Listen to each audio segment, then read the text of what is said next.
Music related artists ఎవరైనా complaint ఇచ్చేదేంటంటే, remunerations అనేవి చాలా తక్కువుంటాయి. పేమెంట్స్ కూడా ప్రాంప్ట్ ఉండవని జెప్పేసి చాలామంది అంటే సింగర్స్ గానీ, చాలామంది పాపులర్ సింగర్స్ ఒక్కోసారి అంటే వాళ్ళు ఒక్కొక్క పాటకి ఎన్నో లక్షలు తీసుకుంటారేమో అని జనాల్లో చిన్న అభిప్రాయం ఉండేది. హ్మ్. వాళ్ళు చాలా సింపుల్‌గా లేదండి ఈ పాటకి 10,000 ఇచ్చారు, 15,000 ఇచ్చారు అని జెప్పేసి చెప్తే షాక్ అయిన సిట్యుయేషన్స్ చాలా ఉన్నాయి. సో, అది ఇప్పుడు అంటే ఇంతకుముందు ఎలా ఉందో తెలీదు. బట్ ఇప్పుడేమైనా మార్పొచ్చిందా? మ్యూజిషియన్స్‌కి స్పెసిఫిక్‌గా లిరిసిస్ట్స్‌కి కూడా. లిరిసిస్ట్ కూడా చాలామంది చెప్తా ఉంటారు.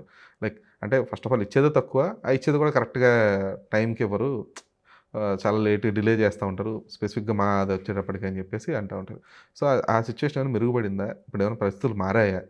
ఓకే. అంటే లక్కీగా నాకైతే నేను ఫస్ట్ నుంచి కూడా నేను ఆ స్పేస్‌లో ఎప్పుడు పడలేదు. అండ్ ఇంకోటి ఏంటంటే మనం ఎక్స్‌పెక్ట్ చేసిన దగ్గర మనకు బాధొస్తదండి. ఏదైనా మనకు జరగలేదు అని. నువ్వు అసలు ఏ ఎక్స్‌పెక్టేషన్ లేకుండా ఎళ్లి పని చేసిన దగ్గర ఉండదు.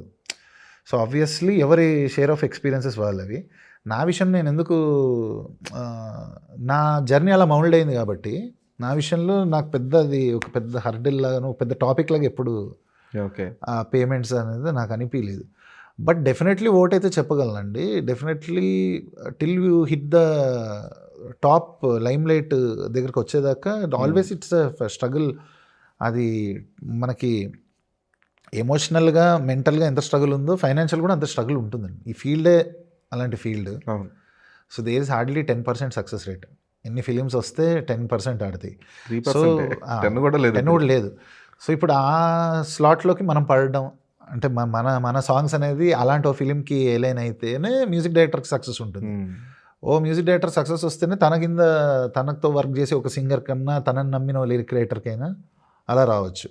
ఆల్రెడీ సక్సెస్ఫుల్ ట్రాక్ ఎక్కేసిన ఆ జాబితా వదిలేస్తే స్ట్రగ్లర్స్ లెవెల్‌లో ఇంకా నేను ఎక్కువ రోజులు ఎక్కువ మందితో ఉండి చూశాను కాబట్టి, సో, అందరి స్టోరీ నాకు తెలుసు కాబట్టి I can definitely say it's a lot of financial struggle as well. ఇప్పుడు even in my case I saw such kind of struggle.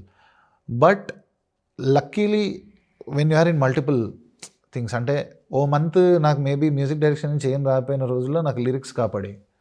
Lyrics నుంచి మ్యూజిక్ కూడా 2 లేని రోజుల్లో నాకేవో 2 స్టేజ్ షోలు వచ్చి నాకు అలా ఆ మంత్ వెళ్ళిపోయింది. సో, అలా నేను అదృష్టంగా ఫీల్ అవుతున్నాను. నేను ఇందులోనే ఇన్ని విభాగాల్లో నేను చేయగలగడం, నేను నమ్ముకున్న పాట నాకెప్పుడు it didn't let me down. So, I'm very proudly saying this because నాకెప్పుడు నేను 100% అంటే నాకు సెకండ్ థాట్ కూడా లేదండి. ఇది కాకపోతే ఏమవుతుంది అనేది నేనెప్పుడు మా పేరెంట్స్‌కి ఉంది. లేకపోతే నా ఫ్రెండ్స్‌కో వెల్ విషర్స్‌కో ఉండుండొచ్చు కానీ నాకెప్పుడు ఆ సెకండ్ థాట్ అనేది నా సోల్‌కి ఎప్పుడు రాలేదు.